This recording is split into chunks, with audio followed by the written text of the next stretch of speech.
ಬೇಕು ಮತ್ ಇದ್ಕ ನೇರವಾಗಿ ಕೆಲವು ಮಂದಿ ಹಪ್ತಾಗೋಲ್ ತಗೊಳಕತ್ತಾರ. ಯಾರ ಜನಪ್ರತಿನಿಧಿಗಳು ತಗೋತಾರ? ಮತ್ತೆ ಯಾರ ಗ್ರಾಮೀಣ ಭಾಗದ ಈಗಿರುವಂತ ಶಾಸಕರ, ಅಲ್ಲಿ ವಿಧಾನ ಪರಿಷತ್ ಸದಸ್ಯರ, ಪಿಡಿಒಗಳಿಗೆ ಇಷ್ಟು ತಿಂಗಳು ತಂದು ಕೊಡ್ರ ಅಂದ್ರೆ ಅವ್ರೇನ್ ಮಾಡ್ತಾರ ಪಾಪ. ಮಹತ್ವದ ಪ್ರಶ್ನೆ ಮಾಡ್ರಿ. ಕಳೆದ 6-7 ವರ್ಷದಿಂದ ನಾ ಬಹಳ ಹೆಮ್ಮೆದಿಂದ ಎದಿ ತಟ್ಟು ಹೇಳ್ಬೋದು. ನಾ 2008ದಿಂದ 18 ಮಟ್ಟ 2 ಪೀರಿಯಡ್ MLA ಆಗಿ ಬೆಳಗಾವಿ ಗ್ರಾಮೀಣ ಕ್ಷೇತ್ರದಲ್ಲಿ ಕೆಲಸ ಮಾಡಿದ್ದೇನೆ. ಆ ಸಂದರ್ಭದಲ್ಲಿ ಏನೇನು ಆಕ್ಟಿವಿಟೀಸ್ ನಡೀತಾ ಇದ್ದು ಮತ್ತು 18ದಿಂದ ಇಲ್ಲಿವರೆಗೆ ವಿಶೇಷವಾಗಿ ಮಟ್ಕ ಬುಕ್ಕಿಗಳ, ಇದು ಜುಗಾರ ಆಡವ್ರ ಮತ್ತು ಶರೆ ಮಾರವ್ರ ಸಂಖ್ಯೆದ ತೆಗಿಬೇಕು. ನಾ ಹೆಮ್ಮೆದಿಂದ ಹೇಳ್ತೇನೆ. ನನ್ನ ಹೇಳಕ್ಕೆ ಏನು ಪರಿಸ್ಥಿತಿ ಇತ್ತು, ಈಗ ಏನಿದೆ ಇದ್ರ ಬಗ್ಗೆ ತಮ್ಗೆ ಗೊತ್ತಾಗ್ಬೋದು. ನಾ ಇದು ಬಹಳ ಸಲ ಅಧಿಕಾರಿಗಳಿಗೆ, ವಿಶೇಷವಾಗಿ CPIಗಳಿಗೆ ಅದ ಭೇಟಿಯಾದಾಗ, ಸರ್ ಇದು ಸರಿಯಲ್ಲ, ಇದು ನೀವು ತಡೆ ಹಿಡಿಯಬೇಕು, ಕಡಿಮೆ ಮಾಡಬೇಕು. ಯಾಕಂದ್ರೆ ರಾಜಕೀಯ ಪಕ್ಷದವರ ತನ್ನ ಸ್ವಾರ್ಥದಿಂದ ಏನಾದ್ರು ಕೆಲಸ ಮಾಡಬಹುದು, ಹಾಗೂ ಪರಿಣಾಮ ನಮ್ಮ ಯಂಗ್ ಜನರೇಷನ್ ಮೇಲೆ ಆಗ್ತೈತಿ. ಶರೆ ಕುಳಿದ ಪ್ರಮಾಣ ಜಾಸ್ತಿ ಆಗೋದಾಗ್ಲಿ, ಮಟ್ಕ ಮಾಡೋದು ಆಗ್ಲಿ, ನಮ್ಮ ಮಕ್ಕಳ ಮೇಲೆ ಅದ್ರ ಪರಿಣಾಮ ಆಗ್ತೈತಿ. ಇದು ಕಾಂಗ್ರೆಸ್ ಸರ್ಕಾರ, ಇದು BJP, ಸಂಜಯ್ ಪಾಟೀಲ್ ಹಿಂಗಿದಾರ, ಮತ್ತೆ ಯಾರ ಈಗ ಇದ್ದಿನ ಅಂತಾರ ಶಾಸಕರು ಹಿಂಗಿದಾರ, ಅದ್ರ ಮೇಲೆ ಚರ್ಚೆ ಮಾಡೋಕ್ಕಿಂತ ಇದು 2 ನಂಬರ್ ಆಕ್ಟಿವಿಟೀಸ್ ನಡಿಬಾರ್ದಂತ ಪ್ರಶಾಸನದ ಜವಾಬ್ದಾರಿ ಇದನ್ನ ನಿಲ್ಲಿಸ್ಬೇಕು. ಇಲ್ಲರೆ MLAಗಳು ಹೇಳಿದ್ದಾರೆ, ಅವ್ರು ನಮಗೆ ಪ್ರೆಷರ್ ಮಾಡಾಕದಾರ ಅಂತ ಅಧಿಕಾರಿಗಳು ಹೇಳ್ತಾರೆ. ಇದು ಎಲ್ಲಿವರೆಗೆ ಸರಿ? ಅಧಿಕಾರಿಗಳ 60 ವರ್ಷ ನೌಕರಿ ಮಾಡ್ತಾರೆ, ಶಾಸಕರ ಸಂಸದರ 5-5 ವರ್ಷ ಇರ್ತಾರೆ. ನಾವು ನಾಳೆ ಇರ್ತೇವಿ ಇಲ್ಲೋ, ಆದ್ರೆ ನೀವು 60 ವರ್ಷ ಇರ್ತೀರಿ, ನಿಮ್ದು ಕೂಡ ಏನಾದ್ರು ಜವಾಬ್ದಾರಿ ಇದೆ.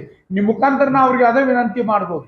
ನಾ ಈಗ ಅವ್ರು ಈಗ ಇದ್ದಿರಂತ ಸಚಿವರ ಮೇಲೆ, ಶಾಸಕರ ಮೇಲೆ ಟೀಕೆ ಮಾಡೋಕ್ಕಿಂತ ನಾ ಇರುವಂತ ಅಧಿಕಾರಿಗಳಿಗೆ ಪ್ರಶ್ನೆ ಮಾಡ್ತೀರಿ, ನಿಮ್ಮ ಜವಾಬ್ದಾರಿ ನೀವೇನು ಮಾಡ್ತಾ ಇದ್ದೀರಿ?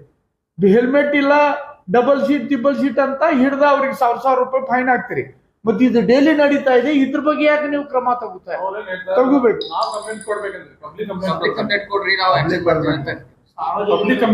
ಹೆಲ್ಮೆಟ್ ಇಲ್ಲ ಅಂತ ಯಾರು ಕಂಪ್ಲೇಂಟ್ ಮಾಡಿ ನಾವು ಇರ್ತಾರೆ, ಯಾಕೆ ಹಿಡಿತೀರಿ? ಗಾಡಿಯಾಗ ಡಾಕ್ಯುಮೆಂಟ್ಸ್ಗಳು ಸ್ವಲ್ಪ ಕಡಿಮೆ ಹಿಂದ ಮುಂದೆ ಆಗ್ತವೆ, ಅವ್ರಿಗೆ ಅದು ತಪ್ಪಂತ ಹೇಳಂಗಿಲ್ಲ, ಮಾಡ್ಲಿ ಅದು. ಬಟ್ ಇದು ದೊಡ್ಡ ಅನಾಹುತ ಅಲ್ಲ. ಯಾರ ಮಕ್ಕಳ ಮೇಲೆ ಶರೀರದ ಚಟ ಆಗೋದ, ಜುಗಾರದ ಮಟ್ಕಾದ ಚಟ ಅವ್ರಿಗೆ ಚಾಲು ಆಗೋದ, ಇದು ಯಾರು ಮಕ್ಕಳಿರ್ಲಿ, ಬಡವರ ಶ್ರೀಮಂತರದ ಅಂತಲ್ಲ. ನಾವು ಅವ್ರಿಗೆ ಏನು ಸಂಸ್ಕಾರ ಮಾಡ್ತಾ ಇದೀವಿ ಸರಿ ಅಲ್ಲ, ನಿಲ್ಲಿಸಬೇಕು. ಮತ್ತೆ ಇದ್ಕ ನೇರವಾಗಿ ಕೆಲವು ಮಂದಿ ಹಪ್ತಾಗೋಲ್ ತಗೊಳಕತ್ತಾರ.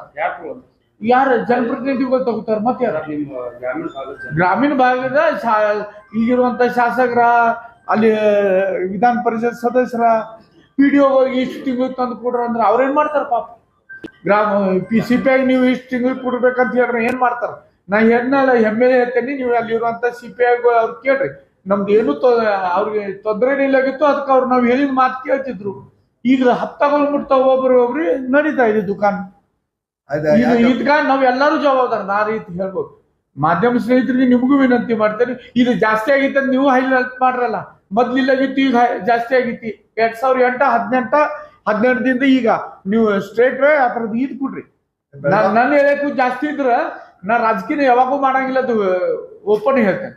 ಬೆಳಗಾವಿ ಗ್ರಾಮೀಣದೊಳಗ ಸಂಜಯ್ ಪಾಟೀಲ್ ಅವರು ಆಕ್ಟಿವ್ ಆಗಿಲ್ಲ, ಮೌಂಡ್ರ ಆಗಿದಾರು. ಅದಕ್ಕಾಗಿ ಈಗ ನೋಡ್ರಿ, ನೀವು TRP ಹುಡ್ಕೊಂತಿರ್ತೇವೆ, ನಾವೇನೋ ಮಾತಾಡ್ಕೋದ್ರ ಅದ್ರ ಮೇಲೆ ಜಾಸ್ತಿ ಜೋರ್ ಮಾಡ್ತಾರೆ. ಅವ್ರ ಆಕ್ಟಿವ್ ಮತ್ತೆ ಆಡಳಿತ ಅಲ್ಲಿ ಪೊಲೀಸ್ ಇಲಾಖೆ ಅದ, ರೆವಿನ್ಯೂ ಇಲಾಖೆ ಅದ, ಸರ್ಕಾರದ ವ್ಯವಸ್ಥೆ ಅದ, ಅವ್ರ ಏನ್ ಮಾಡಕತ್ತಾರ? ದೇಶದಾಗ ಯಾರು ಇಲ್ಲ, ಮಾತಾಡೋದು ಬಂದ್ ಮಾಡ್ಯಾರ ಅಂತ ಹೇಳಿ ಪೊಲೀಸರು ಇದ್ರ ಬಗ್ಗೆ ಅವರ ಆಕ್ಷನ್ ತಗೋಬೇಕು. ಪಬ್ಲಿಕ್ ಕಂಪ್ಲೇಂಟ್ ಕೊಟ್ರೆ ನಾವು ಮಾತ್ರ ಆಕ್ಷನ್ ತಗೋತೀವಿ ಅಂತ ಹೇಳ್ತಾರ. ಮಾಧ್ಯಮದವ್ರಿಗೆ ಅಂದ್ರೆ ಮಾಧ್ಯಮದವ್ರು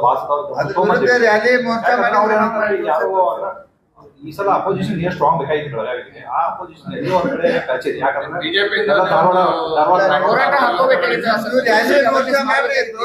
ತೋರಿಸಿ ಬಿಡ್ತೀವಿ, ಅದನ್ನ ನಾವೇನು ಮುಚ್ಚಿಟ್ಕೊಳ್ಳೋದಿಲ್ಲ. ಖರೆ ನೀವ ಏನೋ ಆಕ್ಟಿವ್ ಈಗ ನಾವು ರ್ಯಾಲಿ ಮೋರ್ಚಾ ಮಾಡ್ತೀವಿ, ಎಲ್ಲಾ ಮಾಡ್ತೀವಿ, ಮುಂದೂನು ಮಾಡಕ್ ತಯಾರಿದೀವಿ.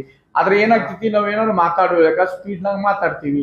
ನೀವು ಈಗ ಏನು ಒಳ್ಳೇದ್ ಮಾತಾಡಿಂದ ಅದು ಬಿಟ್ಟ ನಾವೇನಾರು ಬ್ಯಾರೆ ಮಾತಾಡಿ ನಮ್ಮಲ್ಲಿ ಈಗ ಇವತ್ತು ಒಂದು ನೋಟಿಸ್ ಕೊಟ್ಟು ಹೋಗ್ಯಾರ. ನಾನು ಯಾವಾಗಿಂದ ಹಿಂಡಲ್ಗದಾಗ ಮಾತಾಡಿದ್ದು ಇವತ್ತು ಕೊಟ್ಟ ಪೊಲೀಸ್ ಡಿಪಾರ್ಟ್ಮೆಂಟ್ ನೋಟಿಸ್. ಅಂದ್ರೆ ಈ ತರ ಡಿಸ್ಟರ್ಬ್ ಮಾಡುವಂತ ಕೆಲಸ KDP ಒಳಗೆ ಸಾಕಷ್ಟು ವಿಷಯ ರೈಸ್ ಮಾಡಿರ್ತು. ನಾವು ಮರದಿಸ್ ನೋಡ್ರಿ ನಮ್ಮ ಹೆಸರೇ ಇರಂಗಿಲ್ಲ ಅದ. ನನ್ನ ಹೆಸರು ಹಾಳಾಗೋಲ್ಲ. ನೀವು ಏನ್ ಪ್ರೈಸ್ ಮಾಡಿದ್ರು ಅದನ್ನ ಎತ್ತಬೇಕಲ್ಲ, ಅದು ಹಾಕಾಗಿಲ್ಲ ಯಾರು. ನನಗೆ ಮಣ್ಣು ನೋಡಿ ಬೇಜಾರಾತ, ಏನ್ ಪ್ರೈಸ್. ಇಲ್ಲ, ಇದು ಬಹಳ ಒಳ್ಳೆ ಪ್ರಶ್ನೆ ಮಾಡಿದ್ರಿ ನಮ್ಮ ರಾಜ್ಯಸಭಾ ಸದಸ್ಯರು ನಂಗೆ. ಅದ ನಮ್ದು ಹೆಸರು ಯಾರು ಇರ್ಲಿ ಬಿಡ್ಲಿ, ಬಟ್ ಸಮಾಜಗ ಮತ್ತು ನಮ್ಮ ಈ ಭಾಗಕ್ಕೆ ಏನು ಅವಶ್ಯಕತೆ ಇದೆ ಅದ್ ನಾವೆಲ್ಲರೂ ಕೂಡ ಮಾಡ್ಬೇಕು. ಮಾಧ್ಯಮದವ್ರು ಇರ್ಬೋದು, ಜನಪ್ರತಿನಿಧಿಗಳು ಇರ್ಬೋದು, ಪೊಲಿಟಿಕಲ್ ಪಾರ್ಟೀಸ್ ಇರ್ಬೋದು. ಈ ಬರುವಂತ ಮುಂದಿನ ಪೀಳಿಗೆ ಶರ್ಯತ್ ಚಟ ಹತ್ಬಾರ್ದು, ಮಟಗಾದ ಚಟ ಹತ್ಬಾರ್ದು. ನಮ್ಮ ಎಲ್ಲ ಅಂದ್ರೆ ಕಾಲೇಜಿಗೆ ಹೋಗುವಂತ ಯುವಕ ಯುವತಿಯರಿಗೆ ಒಳ್ಳೆ ದಾರಿ ತೋರಿಸುವಂತ ಜವಾಬ್ದಾರಿ ನಮ್ಮೆಲ್ಲರದು ಇದೆ. ಅದ್ ಕೆಲಸ ಆಗ್ಬೇಕು. ನಾ ಚುನಾವಣೆಯಲ್ಲಿ ಗೆಲ್ಬೇಕು ಅಂತ ಯುವಕ ಯುವತಿಯರು ಹಾಗಾದ್ರೆ ಆಗವಾರ ಯಾಕ? ನಾ ಚುನಾವಣೆ ಗೆಲ್ಬೇಕು, ನನಗ್ ತಿಂಗಳಿಗೆ ಇಷ್ಟು ಬರ್ಬೇಕು, ಈಗ ನಾವು ಭಾವನೆ ಇಟ್ರ ನಾ ಏನ್ ಮತ್ತೆ ಈಗ ನೀವು ಹೇಳಿದ್ರಲ್ಲ, ಈಗ ಮನ್ ಕಾಂಗ್ರೆಸ್ ಅವರೇ ಅಪೋಸಿಷನ್ ಅವ್ರೆ ಅವ್ರ ಏನ್ ಅಪೋಸ್ ಮಾಡತಾರೆ ಅಂದ್ರೆ ಆನ್ಲೈನ್ ಏನ್ ಸೆಂಟ್ರಲ್ ಗವರ್ಮೆಂಟ್ ಆನ್ಲೈನ್ ಏನ್ ಪರ್ಮಿಷನ್ ಕೊಟ್ಟಿರಿ, ಫೈನಾನ್ಸ್ ಆಗಿದ್ರೆ ಅಥವಾ ಮಾತಾಡೋದು ಆನ್ಲೈನ್ ಆಗಿದ್ರೆ, ಗೇಮಿಂಗ್ ಆಗಲಿ, ಇದ್ರ ಹುಡುಗರು ಬಹಳ ಅದನ್ನ ಯಾಕೆ ಕಟ್ಟಮೆಂಟ್ ಅದ ಅಲ್ಲಿ ಸೆಂಟ್ರಲ್ ಜವಾಬ್ದಾರಿ ತಗೊಂಡು ಅಲ್ಲಿಂದ ಒಂದು ಒಳ್ಳೆಯ ಒಂದು ಕಾನೂನು ತಗೊಂಡ್ಬರ್ಬೇಕು.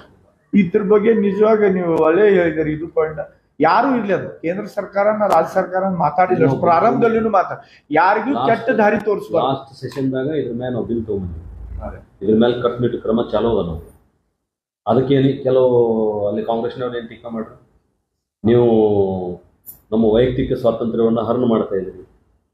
ಆದರೂ ನಾವು ಬಿಲ್ ತಗೊಂಡ್ಬಂದ್ವಿ, ಇದ್ರ ಮೇಲೆ ಅಂಕುಶ ಇಡಕ್ಕೆ ಮಾಡ್ತಾ ಇದ್ದೀವಿ. Thank you. Yes sir, thank you.